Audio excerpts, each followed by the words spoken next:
Assalamun aleykum, kalın jurt kulak salgılan.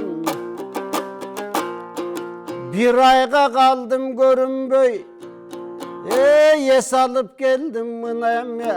Kayradan aktangday mına baştaldı. Biz bayrıklardın sanatın, bayrıklar ulagan, kançalagan önörün, Kammanastan başlagan, bolboson dastandardın barısın.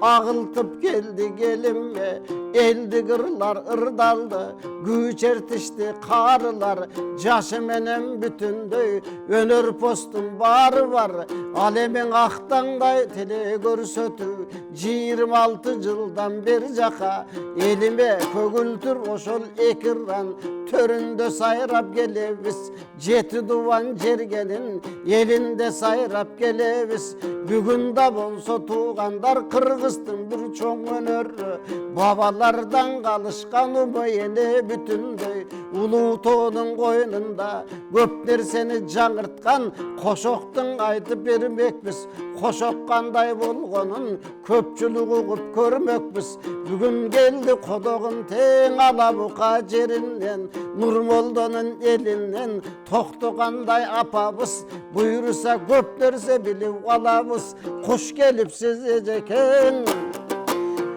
Bugün kadimkin elti yerdin töründe, daima kuvanıç bolsun gönülde, tatlı şirindik bolsun ömürde, emin arkanday bolut karaçın, pendenin oşol joldoru, alemi siz degen oşol kılımdık, umayene ulagan, eneler gelip kınagan, bayırkı koşoktun aytıp gelesiz, alcağı UNESCO kattaldı, dalay üyrötüp geldin jaşlardım.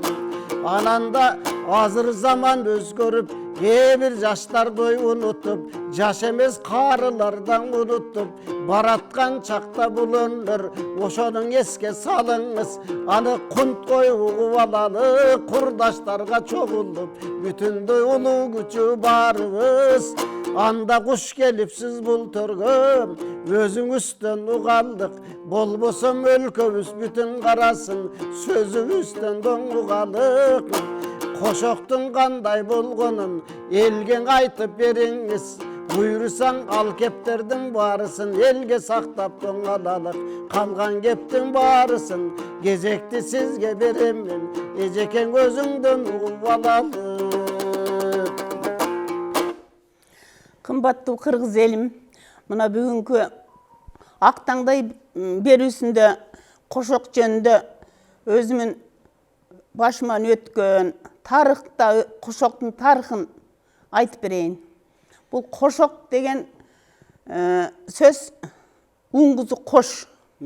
Уңгузу бул кош, адам тирүүчүлүктөн тиги дүйнөгө өтүп кетип аткандагы ошонун баскан турганы, тирүү жүргөндөгү кийген кийиминен, элге кылган кызматы, үй бүлөдөгү орду, айыл кыштактарда элге сиңирген эмгеги, балдарга берген тарбиясы, иши кылып өзүнүн адам тирүүчүлүктөн тиги дүйнөгө коштошуп кетип аткандагы чагылдырылып айткан баягы кошок болот экен да. Кошок деген эми бул Кыргыз элинде, анан Казак элинде сакталып калыптыр. Кыргыз элинин каада салтында илгертен тарыхта калган бул кошок өтө баалуу нерсе болгон да. Себеби адам бул дүйнөдөн биротолук коштошуп аткандан кийин аны менен коштошуу өтө оор иш да. Албетте. Бул жарыктык дүйнөдөн кетип аткан адам түбөлүк жашы кетет, жаш энелер кетет, балдар кетет, ата эне кетет, баардыгынын өзүнө жараша кошогу болгон.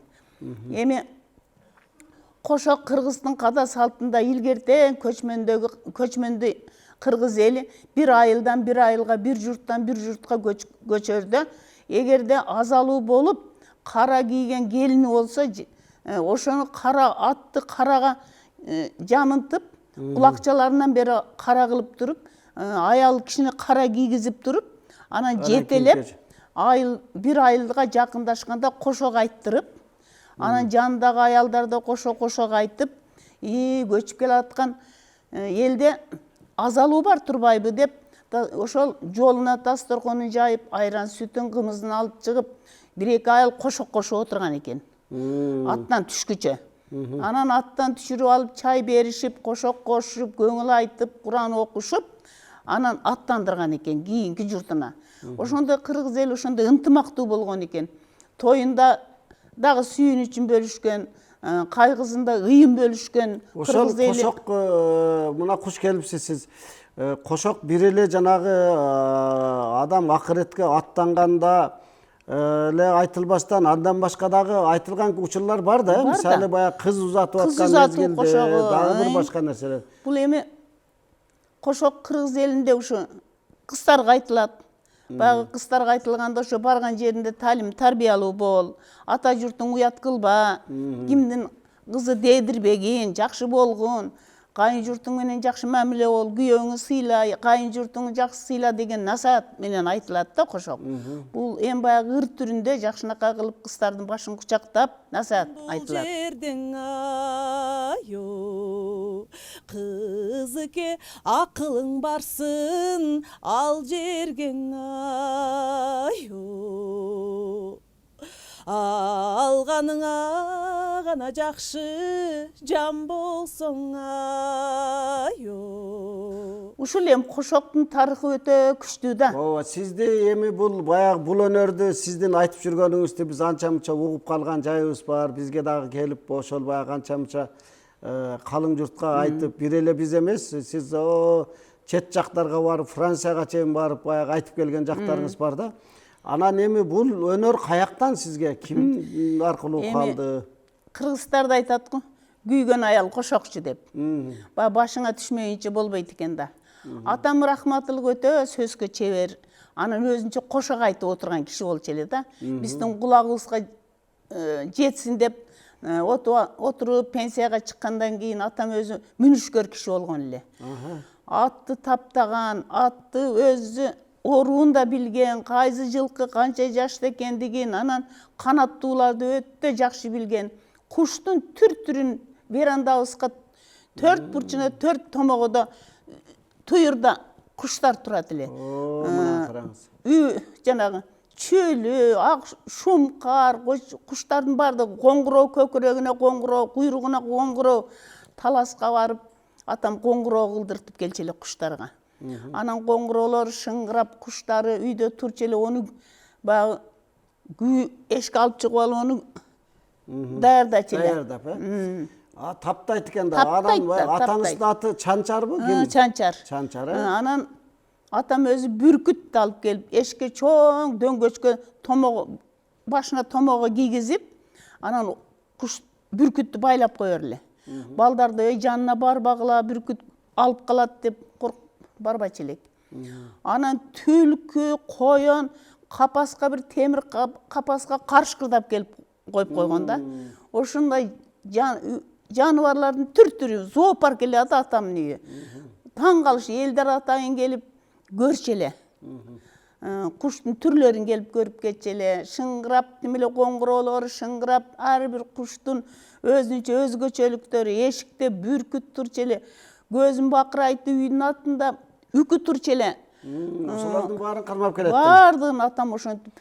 Анан каршкыр турчу эле. Окуучуларды атайын алып келип, жаныбарлардан сабак өткөндө мугалимдер алып келип көрсөтчү эле. Мына бул айбанаттар, буну мындай деп атам түшүнүк берчү эле.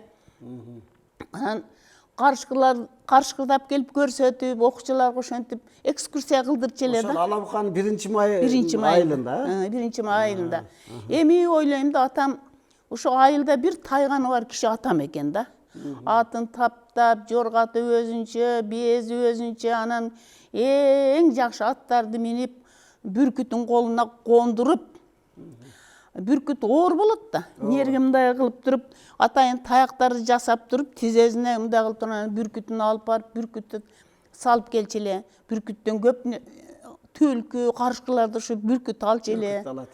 Куштан барып эле кекиликти куржун кылып кекилик салып келер куш менен барып.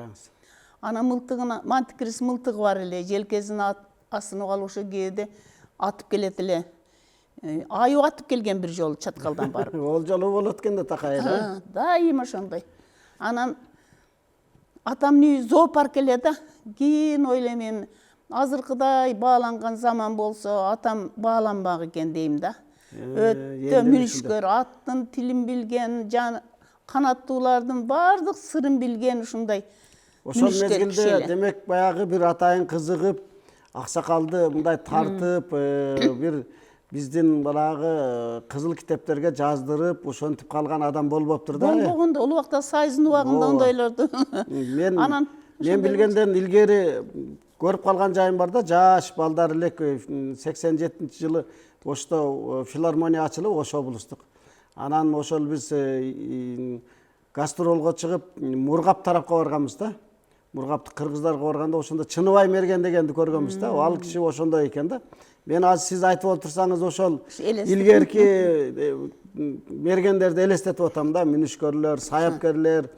Эми ошол жанагы кошокко кайрылалы. Кошокту кайсы мезгилден айтып калдыңыз? Ошондой күй, кош күй деди айтты. Анан апам рахматылык тер ашатып, сары анар менен өңдөп, сарыга атама дайыма тери шым, тери мээлей кылып. Демек байбичеси дагы өзүнчө бир чоң нерсе болгон экен, чоң чебер эле. Анан мээлейлерин куштуку башка, бүркүттүкү башка кылып мээлейлерин тигип берет эле. Ошо тоого бара турган тондору, сары тондорду кийип алып, анан тегерек тебетейин кийип алып, атам анан ол убактагы аксакалдар кандай сүрдүү болгондо өзү да аябай келишкен киши эле. Анан атам ошо айтып жүрүп, анан апам да кошокчу эле да.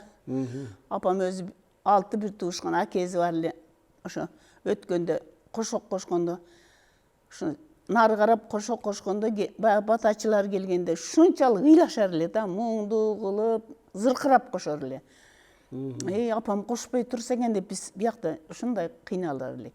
Апам кошокчу эле. Атамды сөзгө чебер, анан элди күлдүргөн ушундай куудул киши эле. Атам өмүр бою колхозду иштеди. Баягы согуш убагында тракторчу болуп, тракторду бир Чытызы деген трактор менен атам согушка барбай калган экен. Баягы Сидназы деле ачык эле жерде болгон. Анан атам ошентип Чытызы тракторун айдап согушка барбай калып, анан согуш бүткөндөн кийин жалаң бригадир болуп жүрдү. Ал сыйлыктарды алып, өмүр ошо пенсияга чыккыча иштеп жүрдү, Кудайга шүгүр, ат үстүндө кызмат. Апаңыз үй кызматкери эле болуп жүрдү. Үй кызматкери болуп, айыл үйдүн чапанын тигип, купайка тикчи эле илгери бир чөнтөктү мындай салган купайкалар чыккан. Ошо купайкалар тигип, анан сары тон тигип, атама уш кийгизип, айыл үйгө тери камзорлорду ашатып, сап-сары кылып, жакшынакай кылып, нерелерине караларды коюп, шырып эле коостоп тигип. Апаңыз кайсы жердин кызы? Апам ошо Алокан Жөй менен Чери курубунун кызы. 6 уул, 1 кыз болгон экен. Апасы чоң Малика Атин деген ушундай кыйын Атин аял болгон экен. Том арабча китептерди балдарга окутуп, бардыгын молдо кылып чыгарган экен. Араб тилин да билген экен да. Демек анда келиңиз эми баягы кошоктон айтып бериңиз эми эл журтка. Атам менен ошентип баягы атам тирүү мезгилинде эле 85-жылы атама ыр жазып бердим. Ыр жазып келип атама окудум да. Атеке, ат үстүндө кылдың кызмат, балдарыңдан эми көргүн улуу зат, Кудайга 1000 мертебе дуа кылып, эс алып жатыңызчы сакалсылап. Ата, сиз ит агытып куш салдыңыз, бүркүт менен көк жал бөрү көп алдыңыз, күлүктү кош тизгиндеп таптап коюп, топ жыйындан улактан байга алдыңыз. Эмгектени эл алдында дайым болуп, аткардыңыз иш планын алды болуп, көп жылдык эмгегиңиз эске алынып, тапшырылды баалуу сыйлык бакыт конуп. Ата, сиз нуска кептүү сөзгө чебер, уккан киши уккусу кайра келер, биз үчүн таянган тооз ишенген зо атеке бизге болуң дайым медер деп атама ыр жаздым эле.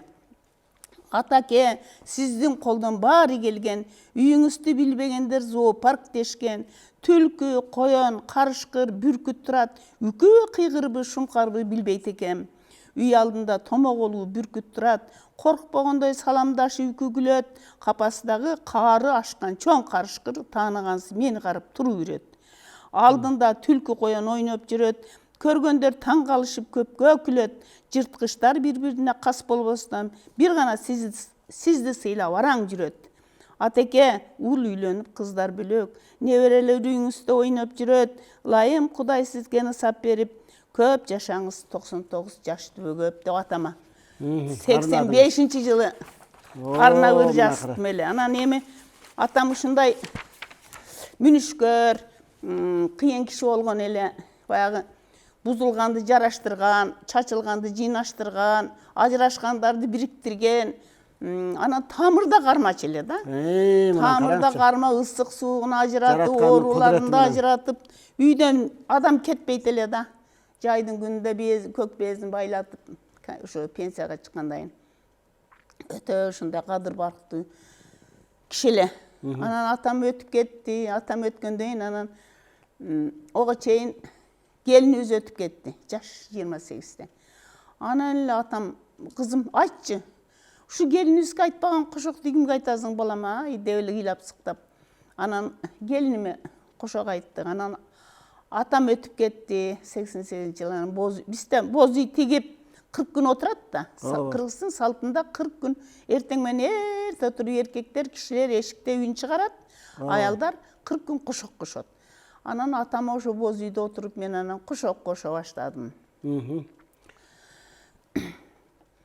Үзөңгүзүң ой коргошума, бек атам үспөйдө минген жоргозуна. Жоргозу жолдун ой талашкана, атамын жоргу элге жарашкан. Кандай канаң атам өттеме. Алтындан жүгөн ой катын гана, аргымак жорго бош кетти. Азамат улуң ой жаш эле, бул дүйнөдөн жаш кетти. Жаш кетти балаң, жаш кетти.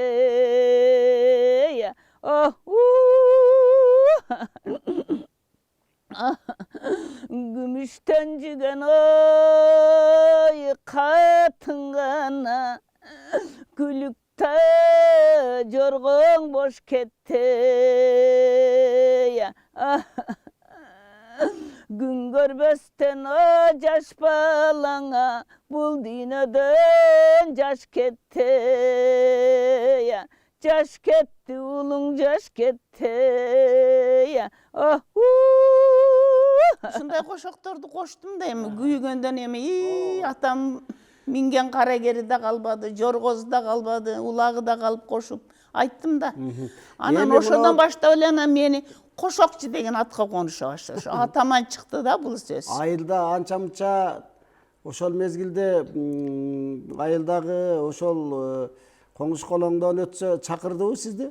Мен бир 5-6 жерге, көп эле жерге бардым. Микрофон менен жана атактуу даңктуу кызматы сиңген улакчылар, кызматчылар, партийный кызмат иштегендер өткөндөр чакырып аттым, машина менен алдыртышып, микрофонду ошолордун кошогун кошоп берип аттым. Эми ар биринин өзүнүн кызматына жараша, өзүнүн талантына жараша, кандай эмгек сиңириги ошону чагылыштырып айтыш керек да. Мынау эми кошокту биз билгенден биздин баягы элдик фольклордо мына манас айтуудан баштап биздин санжыралар, терме дастандар, бүт эле биздин ушул кыргыз элибиздин кылымдап келген баалуулуктары же болбосо ошол биздин ата бабалар бизге калтырып кеткен чоң баалуулуктардын бири ушул да. Ар жерде ар түрдүү айтат окшойт менимче. Сиз эми муну баягы кошок айтып жүрүп, кээ бир кошок айткандарды да көрдүңүзбү?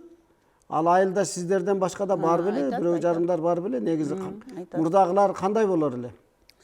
Эми мындай да, кошокту деле бир кошок деп өткөн адамды чагылыштырып айтпасаң уят болот да. Уят болот. Ошо бир эч кызмат кылбаган кишини кызмат кыл десең эл күлөт да. Анан кийин ошонун өзүнө жараша жүргөн турганы чагылыштырыш керек да, кыскасы. Өмүр баянына таанышып, үйдө орду кандай да коомдо кандай ушуларды. Кадырма телекөрөрмандар, сиздер Актаңдай телекөрсөсүн көрүп жатасыздар. Актаңдай телекөрсөсүнүн бүгүн коногу биздин айтылуу Алабука жергесинен 1 май айылынан кадимки Нурмолдо акындын төрү деп коелу. Ошол жерден биздин мына 80ден ашып 90ду көздөй бараткан биздин апабыз Токтокан Чанчарова апабыз конокто болуп отурат. Мына буйруса сиздер дагы көп бул кишинин өнөрүнөн көдөр болосуздар. Эми апаңызга дагы кошок кылдыңызбы? Айттыңызбы? Апама деле кошок кылдым. Апама деле ошо өзүнө жараша өтө жакшынакай аял эле айттым. Жазгандарыңыз барбы? Дагы эмнелерди айтып бересиз бизге? Анан Куда кааласа ушу мондай өзүмдүн ата энеме, анан өзүм чыгармачылык жазган ырларымы, анан кошокто боюнча бир китеп чыгарайын деп аракет кылып атырмын да. Буйруса келечекте. Буйруса Куда кааласа. Кошокту чыгарып ар бир адамга кандай кылып мен ошо айткан кишимин өзүнүн өмүр баянын айтып, окуган кишиге тааныштырып, кимге айтып аткан кошогум экен деген түшүнүктө калыш үчүн башында ошонун автобиографиясына Ошодон дагы көрүңүз кайсыларды эме кыласыз. Автобиографиясына кайрылып, анан кийин жазып аттым да. Эми Кудагы буйруса насип кылса эми китеп чыгарам. Анан көп эле элдер суранышат, эже кичине чыгарып берсеңиз китеп анан жакшы болот эле, бизге деле эми кыргыз элинин ката салты да деп. Эми биздин айылда Гагарин Шакаптарда Гагарин мектеби бар да. Ооба. Гагарин мектебинин директору Тажикан деген эжекей өттү. Аябай жакшынакай, билимдүү тим эле көргөн кыргыздын нукра жакшынакай келини бирден өтүп кетти. Анан алып мен чакыртышты барып. Эми онун сулуулугун баягы Аккуу кетти көлдөгү, Тажикан кетти элдеги деген ушундай эми баягы көркөмдөп ак кайыңдай буралганын. Эсиңизде барбы ошону айтканыңыз? Сулуулугун баардыгы эле бар эсимде Куда. Айтып бериңиз болбосом кичине ошол айткан кошкон жериңизде. Анан кийин эми кошок деп жүрүп балам өтүп кетти абдыбалы.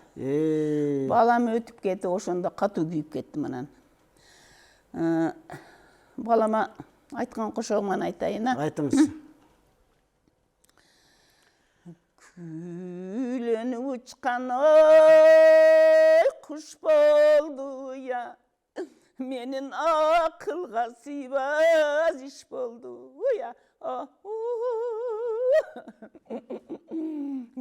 Айланып учкан ой куш болду я, менин акылга сыйбас иш болду я. Нурдиним өттүң дүйнөдөн. Мен айтсам ыйле берем да ошон үчүн айта албайм. Сабыр кылыңыз. Анан эми ушулда эми кошокто эмоцияга берилип, чындап айтсаң кошокто анан ырым сыяктуу кылып эле жолдо белде айтыш кыйын. Мунун ошо болуп аткан моментте чындыгында жүрөгүң эзилип, өзүңө эзилип чыгат да нар жагыңан келет. Онун жүргөн турганын айтып анан чыныгы ый пайда болот да. Анан эми ыр эмес экен да кошок. Эми келиңиз, биздин атам ырамалы кырдап калчу, биздин Тоо булбулу Токтогул атабыздын бир картайган кезиндеги чыгармасын ырдап берейин. Бул ушул азыр сиздин айткан кошокторго, сиздин айткан кептерге бул үндөшүп турат. Ошол чыгарманы ырдап берейин. Сиз анан эл журт менен чогулуп кабыл алып коюңуз. Ошол бизде артымдан ырдай жүрсүн деп туруп ырдап кеткен экен да.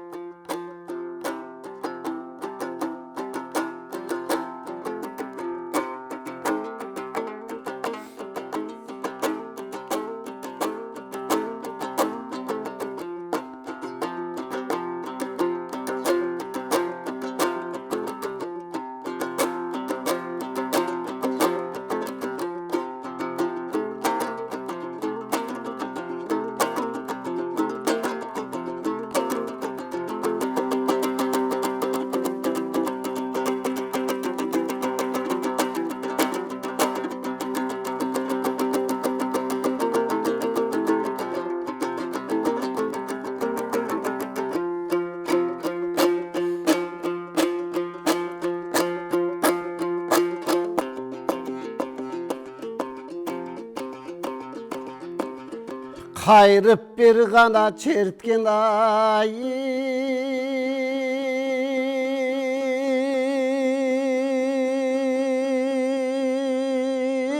tok tok Kayrancan kayrılbay da turgan okşodum Karşıgana ötken balalığa Bugün ben kaygırıma oylup kozgodum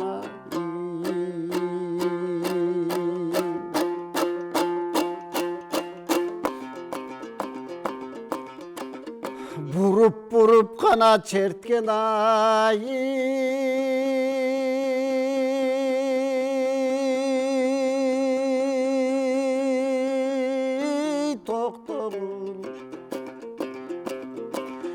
Karasam burulbayda turgan okşodum Bu jalgandan izdesem esil ömür kayran canda Ekinci buruluva gelbey tokşodum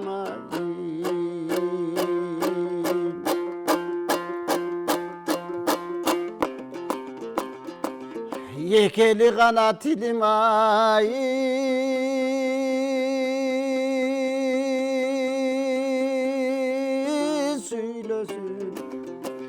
Yekeli tilim özemez, elim gelirgen doğuştan gündüzün. Yeskirip kesse kayrancan, benim ikinci da gelbet tabul gezim. Yesilden ömür kayrancana, istesem ekele da gelbet okşoduma.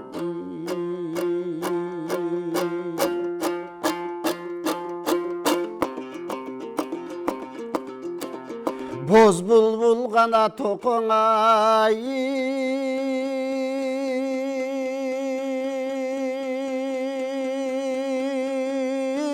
söylesin. Boz bulbul tokon özemez, elim bormozu doğuştan gündösün. Boz bulbul tokon gözösse burulup gelip kim kırıta tokondun boz toprakta mürzösün. Baktılına yelim güldü vala hazır sen erkindin acılgal gündösün ay.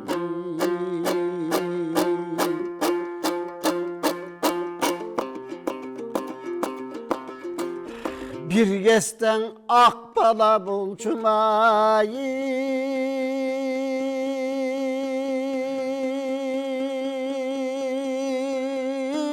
bal kaygan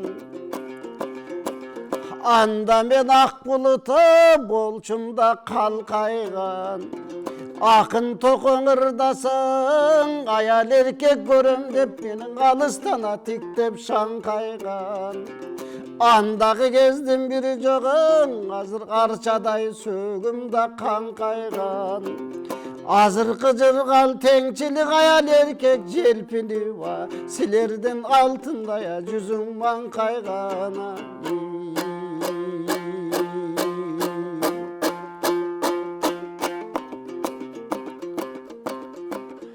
Bir gesten to bulbul elem ayı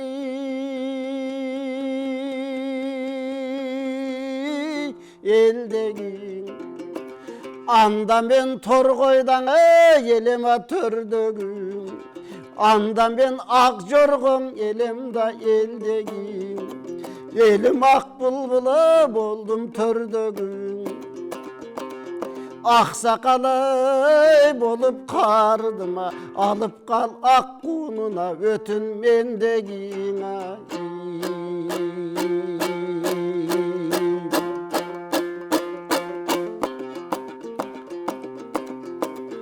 Haktan daygana tilim ayı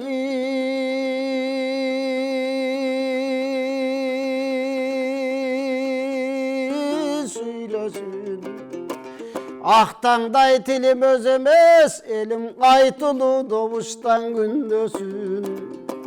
Ağarıp sakal qartaysam, menin dağaylanıva gelbet tabul gezim. Acalı jetken kişölöt, elim ak kalpağa kırgız güldösün. деп Токтогул бабабыз ырдаган экен да. Бул эми баарыбызга сабак да. Мындай айткандачы өтпөй турган адам жок. Баарына сабыр кылышыбыз керек экен. Жараткан бирини эрте, бирини кеч, ар кимге ар кандай тагдыр туш кылат экен да. Эми ушу эскерүү деп мыногу Чыңгыз Айтматов өткөндө дагы Элмирбек кошту го комуз менен. Кыргызстанда ушу салт дагы жакшы да. Эскерип комуз менен кошокту айтып. Анан эми сиздин жаштыгыңызга кайрылалы. Билим алдыңыз, кайсы эмеден окуп бүттүңүз? Мен Маяковскийден окудум, Бишкектен. 6 балалуу болдум. Күйөөм да жакшы иштерди иштеди, райондо кыдырып иштеди, жалаң бухгалтер болуп кыдырып жүрдүк. Майлуу жерде жүргөн турбайсызбы? Анан ушу балдардын баардыгын жогорку билимдүү болуп окуттук. Кудайга шүгүр, мединститут барбы, политехнический барбы, центральный вуз Ташкенттерден бери окуттуруп, баардыгын. Өзүңүздүн кесибиңиз, негизги кесибиңиз мугалим, Сабак берип жүрдүңүзбү? Сабак берип, жетекчи болуп, көбүнчө эле ушу мектеп администрациясында иштеп жүрдүм. Анан пенсияга чыккандан кийин ушу үйдө болуп калдым. Анан эми кошок жөнүндө бир кыдырып бир Элмира Көчүмкулова деген кыз бир кошокту жазып айылды кыдырып калган экен. Анан үйгө барып калды. Сиз кошок турбайсызбы. Анан менин дептерлеримди көрүп, анан ошо өзүнүн тирүүдүн көркү сый менен өлгөндүн көркү ый менен деген чоң энциклопедияга окшогон китеп чыгарган Көчүмкулова. Ошондо менин көп эмгектерим бар. Сүрөттөрүм чыкты. Анан баягы 1901-жылы Америкада баягы торговый центрде самолет урбады беле? 11-жылдагы. 11-жыл. Ошонун 15 жылдыгына 16 мамлекеттен, дүйнө боюнча 16 мамлекеттен бардык.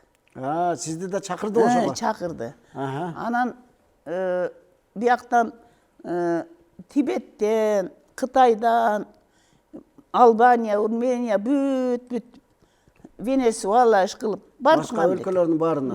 Ал жакта дагы кошок бар бекен? Ар бир элдин өзүнө, кубалыктар деле кошок кошот экен. Башкача экен да эми. Ар бир өзүнүн салтында кошок кошуп атты да. Эми Америкада барганыбызда 16-жылы Нью-Йоркто 1 ай болуп кошокту даярдады бизди. Эми чоң зданияда ар бирин өзүнчө бөлү үн жаңырып чыга турган кылып, эми укмуш кылып даярданганда, ошол жерде бир жума бизди даярдап, андан кийин элге билет сатып, элдер көрө баштады да. Элдер кирет, бак кыдырып көрөт. Ар бирибиз бөлмөлөдө бөлөк отуруп 16 бөлмөдө.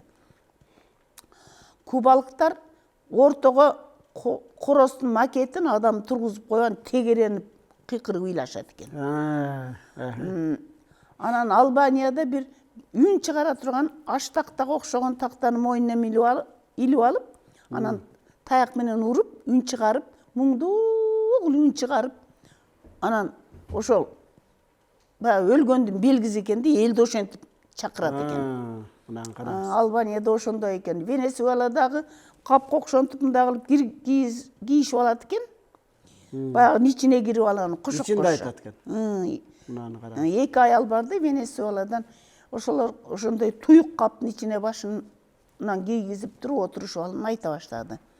Анан ар бир мамлекеттен ошондой тибеттиктер оң жеңин кийими жок, бордовый кызыл кийим кийишет экен эркек кишилер. Анан олорду отуруп алып туруп, музыка менен ыйлашат экен. Ар бир мамлекет ошондой да, музыка менен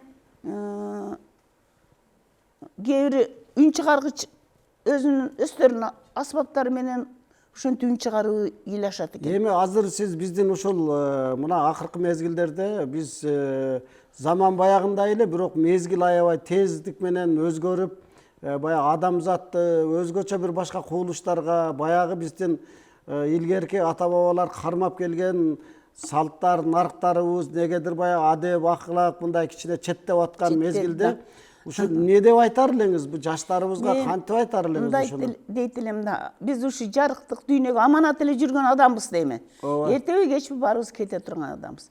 Анан кийинки убактарда эми Чубак ажы деле рахматылык айтчу эле го. Ошо Мухаммед саллаллаху алейхи вассаламдын кызы Фатима 2 саат кошок кошкон экен атасына. 2 саат кошок кошкондо бул элди баягы мусулманчылыкка кыйынчылык тарткандарын айтып, Фатима энебиз өтө ыйлаган экен. Ушу элдин бардыгын муң кантип ыйлаган экен, 2 саат. Ыйлап, бу кошок деген сөз өткөн адамды эскерүү да, кыскасы. ооба. Эми ошентип мен Америкага бардым. Анан 18-жылы Англияга чакырылды. Капиталисттик мамлекеттер өтө.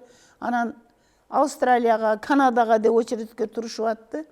Ошол состав менен бүт бардыгыбыз бири-бирибизге ошондой кандай улутта болсун, кандай тилде болсун, переводчиктерибиз барды. Мамлекет бизге барыш келишибиз бекер, визаларыбыз бекер, андан тышкары ошо катышканыбызга $3,500 төлөп берип атты. Аябай жакшы. Англияда дагы ошентип жазуучулар катышып атты, көрүп атты. Анан эми бай мамлекеттер ыйлаганды билбей жашоо үчүн жүрөт да. Анан артыбызда өлүм бар турбайбы деп бир индиялык аял ыр жазып, ар бирибиздин тилибизди которуп туруп анан берди бизге. Баягы өлүм эртеби кечпи келет экен деген. Өлүм ага экен деген. Эми сиздин мына бүгүн атайын биздин Актаңдайга сиздин ушул сөздөрүңүздү угуп алалык, сизден көп нерсени ушул биздин жаштарыбызга келечек муунда билип калсын. Алсаңар мына биздин бир эле келечек муун эмес. Кээде ушул өкүргөндө деле, кээде бир ушул ахиретке аттанып аткан мезгилде илгери өкүрүп башка болуп келчү эле, азыр көзүнөн жаш чыгарбай эле кирип калган учурларды көп көрүп жүрөбүз. Ушундай адамзат пенденин кадырлуулугун айрыкча биздин кыргыз элибизде өзгөчө баалап келген илгери ошол нерсебиз сакталып калсын деген үмүттө, максатта сизди угуп, кабарыңызды билип, атайын чакырып отурабыз да. Ырларыңыздан болсо дагы окуп бериңиз. Ушул эми кошокту кийинки убакта бир-эки ооз айтайынчы. Кошокту жок кылышып атпайбы? Кийинки убактардачы ыйлабагыла, только Куран оку, Куран керек. Бирок эми кантип бир жерде аттуу баштуу ата-энеси же жакын адамдар өтүп атса, ыйлабай тикте отурбай албайт да. Кыргыздын када салты. Анан эми азыркылар ошо барып алып үн чыкпай отурушат, үн чыгарбай эле, аялдар деле. Илгери кошкула дечи эле илгери. Нары кара ошо ыйлаган аялдардын аркасына отуруп кошчу эле да. Мен жашыраак убакта бүт батага келген аялдар кошчу эле, ыйлачу эле. Баягы азага барган аялдын өз азабын айтып ыйлайт да, өздөрүнүн өткөндөрүн эскерип ошол жерде ыйлашышканда. Эми азыр ый өтө жок болуп кетти. Өлүмдөн сый кеткенсип калды. Баягы өткөндөрдү эскермейинче тирүүлөрдүн кадыры болбойт экен да. Эми биз кантип эле өткөндөрдү бир жыгач көмгөндөй көмүп коюп тикте отуруш болбойт. Биз кыргыз эли байыртадан бири-бирине бооркер, када салтты кармаган калкпызго. Бул кошок калбайт. Бирок барган сайын жок болуп баратканы. Биздин айылда бирөө болду да.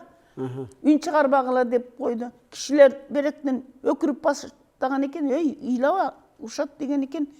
Кызыктай болгонда, анан тиги киши да кийин осол болуптур. Кой, болбойт экен бул деп. Эми кыргыздын салты да. Салтты унутпашыбыз керек. Эми болсо мына кадырман калың журт, сиздер көрдүңүздөр, биз Актаңдайга атайын биздин ошол чоң бир бөлүктү, өзгөчө чоң бул кошок биздин кыргызыбызда болуп келген ошол нерсени айттырып алып калалык деп биз апабызды ушул жерге чакырып отурабыз. Ырларын мына кандай болгон, кайсы жерлерде кандай кимдер айтканын өзүңүздөр уктуңуздар. Биз мындай эженин казынасында да бар экен, өздүк казынасында. Ошондон дагы башка улуттардан кыска биз ушул эфирде берип кетели, сиздер көрүңүздөр.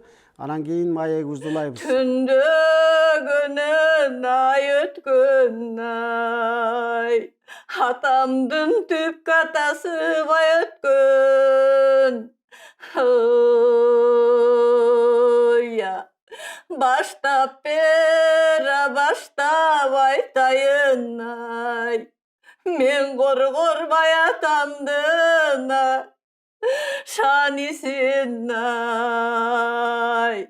Бардык бир элге даңк болгон ай. Мына биз эжебиздин ушул жанагы казынасынан сиздерге азын оолак көрсөттүк. Эми билинбей убактыбыз аябай ушунчалык бир тез эле өтүп кетет да, убакыттын учканын биз билбейбиз. Негизи аябай тез көрсөтүүбүз деле соңуна жакындап калды. эмнелерди айтасыз, эмнелерди окуп бересиз. Китебиңиз буйруса чыкса, аны калың журт окуйт буйруса Кудай кааласа. келечекте. Дагы эмнелерди айтайын деп атасыз? Эми ушу элге, кыргыз элине салтыбызды жок кылбашыбыз керек да. Тирүүчүлүктөгү сый урматты, өткөндөгү ошолордун кадырлап узатууду эч качан таштабасак. Эми кыргыздын илгертен калган салты да бул, ата бабабыздан калган салт. Муну улам алып барышыбыз керек да, биз эми айтып, жаштарга деп. Анан биздин жаштар деле, орто жашаган аялдар деле суранышат. Сизден келип үйрөнгөндөр барбы? Бар. Эже китеп чыгарсаңыз, анан минтиңиз деген көп сураныштар болду. Үйрөнүп алам Анан деп эми үйрөнөбүз деп. Айылыбызда деле бир келин бар, жакшы кошок кошот. Анан ошо кошокчуларды атайын алдырат, атактуу, даңктуу кишилер өтсө. Бул деле болсо адамдын сый урматы да. Бар болуңуз. Эми көп жашаңыз. Кудай таала сизге кудурет берсин. Каарылыктын бакубат ушул жакшылыгын көрө бериңиз. Эми арада кичине баягы эме болуп кетиптир. Алардын баарына сабыр кыласыз. Бул жашоонун, тагдырдын, турмуштун эмеси ушундай экен, баарыбыздын маңдайыбызга жазган. Кадырман калың журт, мына сиздер биздин кыргыз фольклорунда, негизи эле кыргыз элибизде ата бабабыздан келаткан улуу нарктардын бирин, салттын бирин сактап келген улуу инсандын бүгүн мына биздин Актаңдайда конок болуп, кошоктун кандай экенин негизи кантип сактап калсак болот, бул негизи биздин элибизге керек экенин айтып берип отурат. Сизге узак өмүр тилейбиз. Бала чакаңыз менен, неберелер менен, эл журт менен аман болуң. Дагы буйруса китебиңиз чыкканда дагы кайрылабыз. Ошондо келип дагы эл журтка бир мына деп туруп шардана кылып бересиз. Ага чейин сиз менен ушул аманчылык тилеп, бүгүн болсо биз ушул көрсөтүүбүздү соңуна чыгабыз. Дагы бир жолу эскерте кетейин, кыргыз фольклорунда негизги бир чоң бөлүктү сактап келген бабалардын, апаларыбыздын улуу наркын, учугун улап келген бүгүн биздин төрүбүздө Токтокан Чанчарова апабыз болду. Биз болсо ушуну менен Актаңдай телекөрсөтүү соңуна чыгабыз. Амандыкта жүрүңүздөр. Кийинки көрсөтүүдө жолукканча баарыңыздар түндүгүңүздөрдөн түтүн булап, түгөл элибиз аман болсун. Бар болуңуздар.